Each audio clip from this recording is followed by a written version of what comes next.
Bueno, vamos a entrar al tema de archivos, cómo se administran en el lenguaje C y más precisamente con archivos binarios. Vamos a ver primero cómo hacer la creación de un archivo binario y cómo grabar variables de tipo dato primitiva. Esto se hará, ya veremos, con las funciones fopen, fwrite, fclose que necesitaremos. Hemos aprendido distintas estructuras de datos que nos permiten administrar información en memoria RAM de nuestra computadora.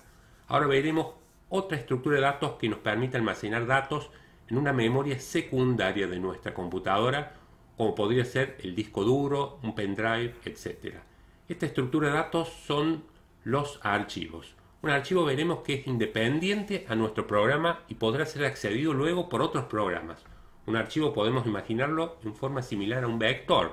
También en un archivo los distintos componentes bytes se ubican uno a continuación del otro. Y al igual que en los vectores, los componentes de un archivo en C también son automáticamente numerados con índices desde el 0 en adelante.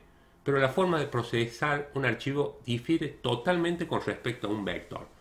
Podemos clasificar los archivos según el formato como se guardan los datos en archivos binarios, que es lo que pasaremos a ver, y los archivos de texto. En este y próximos conceptos veremos cómo administrar los archivos binarios y luego cuando veamos los archivos de texto veremos sus semejanzas y diferencias. Y vamos a hacer un pequeño problema que dice crear un archivo binario y almacenar un carácter, un entero y un float, o sea, tres tipos de datos primitivos. Vamos a identificar en el disco duro el archivo creado y cuál es su tamaño. Este problema responde al ejercicio 216 del curso. Procedamos a crear el archivo 216 y vamos a copiar, ya que lo tenemos acá en este archivo.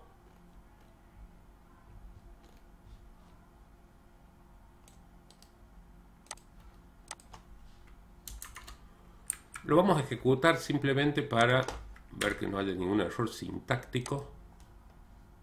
¿Sí? Acá se ha creado, inmediatamente lo hemos ejecutado, se ha creado en el disco duro un archivo llamado archivo1.dat. Si uno va al sistema operativo a la misma carpeta, vamos a ver que se ha creado un archivo llamado archivo1.dat.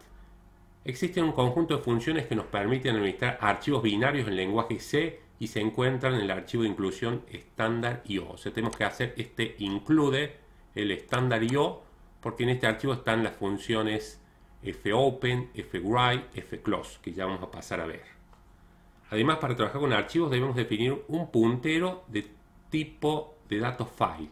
Y el tipo de datos file se encuentra en el archivo de inclusión también en el estándar.io.h. Si uno abre este archivo fuente, que se encuentra, acá está todo el path donde se encuentra el estándar.io.h, vamos a encontrar el alias file que corresponde a este struct que tiene toda esta serie de campos. La estructura, digamos, de este registro no nos importa, ya que son las funciones que provee la librería estándar.io que hace uso de este puntero. Ese puntero es de ese tipo, con ese tipo de alias. ¿Sí? No vamos a analizar los campos porque nosotros no vamos a necesitarlos. Entonces volvamos a nuestro programa. Lo primero que hacemos es definir un puntero tipo file. Acá estamos definiendo un puntero del alias file, o sea, del tipo file declarado en estándar.io. Una vez definida la variable arch, en este caso lo hemos llamado, procedemos a llamar a la función fopen con dos parámetros que indican el nombre físico del archivo. Acá está el nombre físico que se va a guardar en el disco duro y la forma de creación del archivo. El primer parámetro, como decimos, el nombre físico, y con wb indicamos pidiendo a fopen que cree el archivo. Con el w se crea. Si ya existe un archivo llamado archivo1.dat, se va a borrar y se va a crear uno nuevo con 0 byte. Finalmente, la función fopen retorna un puntero de tipo file y se almacena la variable arch. Arch es el nombre lógico del archivo que hacemos referencia dentro de nuestro programa y se relaciona con el nombre físico que es archivo1.dat. Es importante controlar si el archivo no se pudo crear verificando si el puntero almacena el valor null. O sea, la función fopen va a devolver null si no se pudo crear el archivo.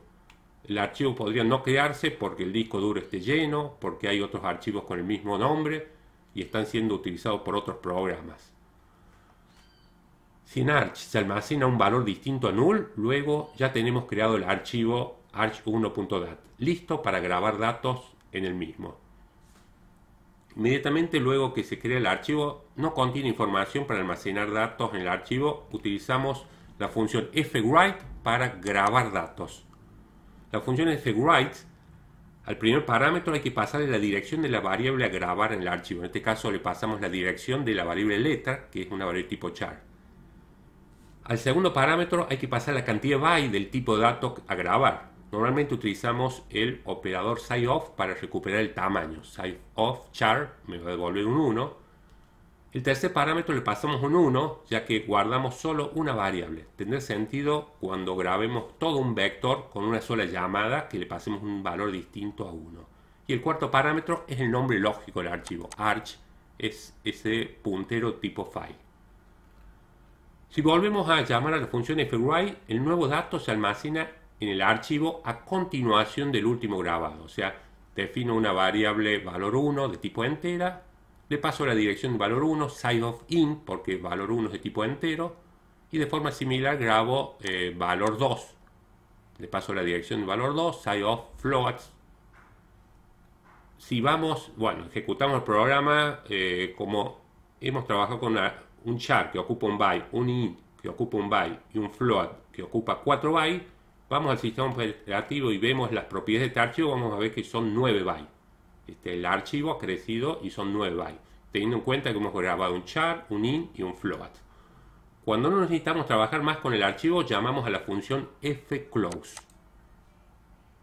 Con fclose liberamos, digamos, al archivo para que pueda ser utilizado por otro programa. Una vez que finaliza el programa, tenemos en cuenta que el archivo archivo1.dat no se pierde. O sea, si volvemos a entrar al programa o a otro programa que lo lea, vamos a ver que su contenido está en el disco duro. Bueno, con esto hemos presentado los conceptos básicos para crear un archivo binario. Mediante la función fopen lo hemos creado indicando el wb para crearlo, fwrite para grabar, y lo hemos liberado al archivo llamando a la función fclose. Gracias.